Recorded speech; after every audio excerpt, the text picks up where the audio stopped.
If you were to name a monster, I've most likely hunted it. I take assignments that send me all over the world, and I get paid quite handsomely for my work.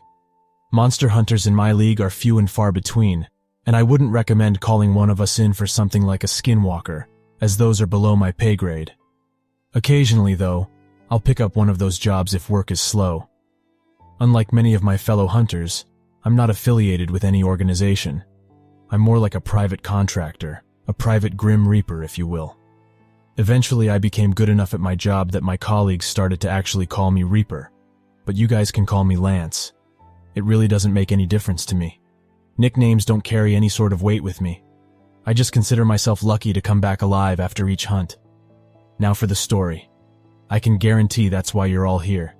This is my most recent hunt, and is also my closest brush with death. It started like any other day. I woke up, went through my morning routine, and received the call while I was eating some bacon and eggs out at a local restaurant. The call was your typical missing persons case. A group of 4 campers had gone out into the Alaskan wilderness and planned on being gone for a week. When they didn't come back 2 days after they were supposed to, the authorities were called in to search the area. They haven't reported back since last night, and with Wendigo season about to be in full swing, I had an idea of what may have happened. Since work had been slow lately, I gladly accepted the job. I wouldn't need anything more than what I brought for most of my hunts, except winter gear, but I always liked to be over-prepared. My usual gear included heavy-duty gloves, a monkswood plant, a crossbow with 12 bolts, a 9mm pistol fully loaded with silver-tipped rounds, and 2 extra clips along with some basic rations. This time, however, I would be taking my flamethrower along for the trip, as Wendigos and most creatures in general don't care for fire. As for the monkswood and silver-tipped rounds, both the monkswood's poison and silver were lethal to anything I hunted. Something you may not know is that Wendigos tend to behave differently depending on where they live.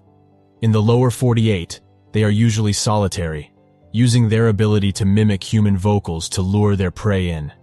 In Alaska and Canada, they completely change up their hunting tactics.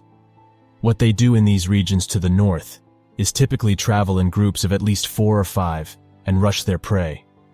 Whatever the reason, they are far more aggressive in these areas, and I advise you to not visit their territory from mid-October to mid-March. I felt the cold autumn breeze rustling my hair as soon as I arrived in Anchorage. The man who put in the call was waiting for me at the airport to talk in more depth about what happened. His heavy Russian accent made him hard to understand, but I got the gist of what he wanted to inform me about. The poor soul was worried to death of what may have befallen his daughter and her friends. Where things became interesting is when he told me that he didn't believe it was a Wendigo that had gotten to the campers. I asked what he thought it was, but in his words, he dare not speak its name. I won't lie. I was pissed. Maybe this poor old bastard had some meaningful information that could help me, but now I had nothing more to go on than before. A normal hunter would have decided to turn back right there. I am not a normal hunter. A massive well of curiosity overflowing with speculation opened up in my mind. I wanted so deeply to know what this possible mystery horror could be. Finally, something had reignited my passion. After years upon years of hunting the same things, I could have some change, some excitement. I wished for this to be the hunt of a lifetime. I came upon the campsite at a time where I'd have about 2 or so hours of sunlight to work with, and it was necessary to move quickly. I had to walk nearly 5 miles from where I parked, feeling watched the entire time. It wouldn't be to my advantage to be stuck out in the night with a Wendigo or whatever other monstrosities stalked the night. There is only one advantage I'd have if it made it to nighttime. Surely it would. The moon was going to be full, so my surroundings would at least be illuminated enough for me to see. If it were a new moon, even a hunter as skilled as myself would be easy pickings. Searching the campsite went as expected. It was completely derelict. Nothing in the woods around me was making a single sound.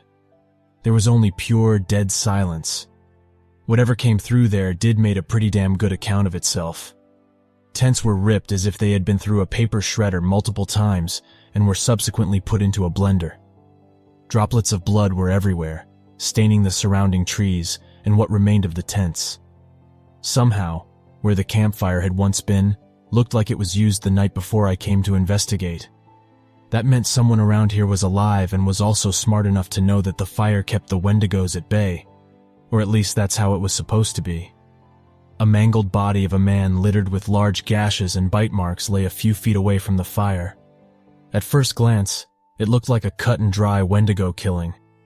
The claw marks were consistent with previous leftovers I've seen, but the bite marks weren't. All of the internal organs of this poor man were ripped out and eaten.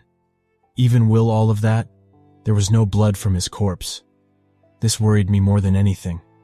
No monster I hunted before had ever left a corpse without blood, except vampires, and they didn't devour people's internal organs. Over by the bushes, I noticed a young woman and another man in the same state as their friend. Two more bodies that appeared to be akin to those of park rangers again had the same wounds. They had to be the search party. I scouted some of the nearby trees and I saw it. The body of a Wendigo that was horribly disfigured. Its emaciated frame was completely broken and its antlers shattered. I knew then I had to either leave or stay and kill this mystery demon. Against my better judgment, I enclosed myself within the campsite, using my flamethrower to create a ring of fire between myself and the tree line. All the while, something still gnawed at the back of my mind. There were 4 campers, 3 bodies. Something didn't add up. A weak female voice spoke from a tall tree directly behind me. You shouldn't have done that. The fire brought it here last time. I turned to see her visibly shaking, her clothes in tatters, her blonde hair a complete mess, her blue eyes full of tears and fear. I felt sympathy for her. I had once been like her in my earlier days. It was my first ever hunt. A werewolf had run me up into an old attic, and I was ready to throw everything away. Its evil red eyes' glare is forever burned into my memory, constantly haunting my nightmares. In that moment, I stood tall and became what I am now, a hunter that shows no mercy to monsters. Never show mercy. They will not return the favor. Come up here. The girl screamed, having all of her faded life return to her in that single instant. I hesitated. Skinwalkers often deploy this tactic on sympathetic people. However, she was right. No sooner than the girl had mentioned it, I heard something barreling through the trees from my left. It was supernaturally fast. The branches snapped and the pine needles crunched. The beast's footfalls became louder and heavier as it approached. I hastily climbed the tree. It was difficult with my gear, but I couldn't afford to leave any of it behind besides my flamethrower, which I discarded for my self-preservation.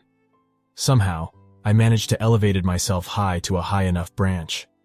I guess sheer willpower coupled with the adrenaline produced by unadulterated fear can accomplish nearly any physical feat of strength. The girl made to scream as the behemoth burst into the clearing, but I was able to reach over and cover her mouth, albeit with some strain. In the clearing stood a massive wolf. If I had to guess, he was probably close to 7 feet tall at the shoulder. A light breeze blew through his thick white hair.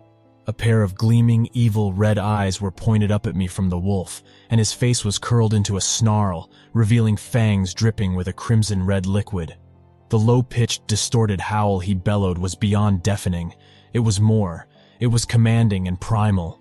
The wolf paced around my ring of fire and stepped through it after one full circle. Its hair wasn't singed even in the slightest by the roaring flames. The wolf stayed until the moon had risen high in the sky, staring into my soul with its evil eyes the entire time. But once I could hear the trees rustling in the distance and the unmistakable shrieks of Wendigos, the wolf left. Knowing these monsters as I did, I knew he would come back. He wanted both of us dead. But why hadn't he already killed us? Surely he had enough strength to ram the tree and knock it down, taking us with it and providing an easy meal. The beast could have leaped up with his powerful legs and kept doing so until one of us was pulled down along with him. As I tried to think of a way out of our predicament, the girl spoke to me for the first time in hours. Why are you here? She asked, making the defeat she felt audible. Some Russian guy called me to find out what happened to you guys. The better question is, how did you survive? I questioned in return. So Natalia's dad sent you. I lived because they died. That thing almost got me too, but it snagged my jacket instead. I've been up here for 3 days. I could feel the tears well up in my eyes. Luckily, I still had my pack with me. I pulled out a piece of jerky and a water bottle and handed it to her. Here, you need this more than I do. May I get your name? She quickly but gratefully snatched it and started eating and drinking. I know it's not much, but I won't let you die, not if I can help it. Her voice perked up a bit after having her meager sustenance. My name's Jillian and thank you. I thought I'd starve up here. I hate to have to do this, but what do you know about that wolf? It's called the Waheela. My friend John's grandpa told us about it. I'm sorry, but that's all I know. Shit, I thought to myself, trying not to look worried, which I could tell wasn't working due to Jillian becoming more worried herself. Every other hunter that had been sent after a Waheela never came back. These are the top of the game in North America. No matter how long it takes, they always kill something they set their sights on. And now, we were likely its next form of food when it came back. At that time, not a single person had ever documented its abilities. There was only speculation as to what it could do. I've seen firsthand what it leaves behind, and unless you have a death wish, never go after the Waheela. What's wrong? She asked, wanting to know what someone like me could possibly be afraid of. It's nothing.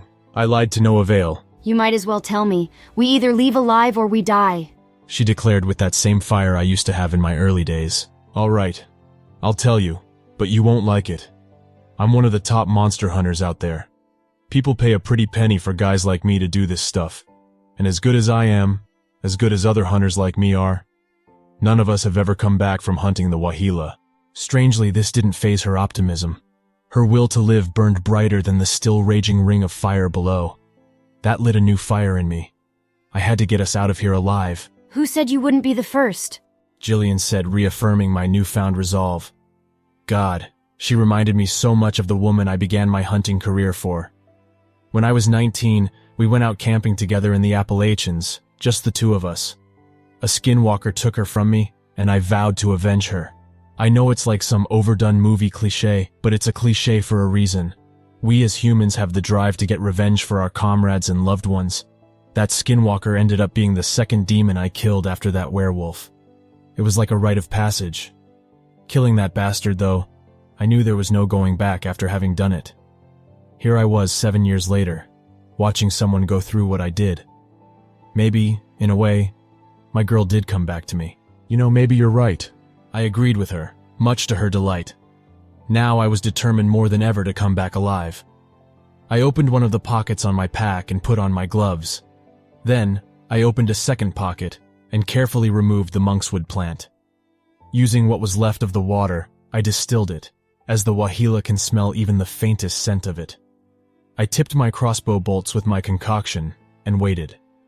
There would only be time for one shot before the massive wolf knew what we were trying to do if it didn't already. I turned to Jillian and told her, handing her my 9mm, "Be quiet no matter what you see or hear. If something happens to me, I need you to run. Just make it out of the forest. I can buy you enough time for that." She nodded in compliance. It warmed my heart knowing at least one of us would survive the night, although I didn't want to die myself. What felt like another 2 or so hours passed.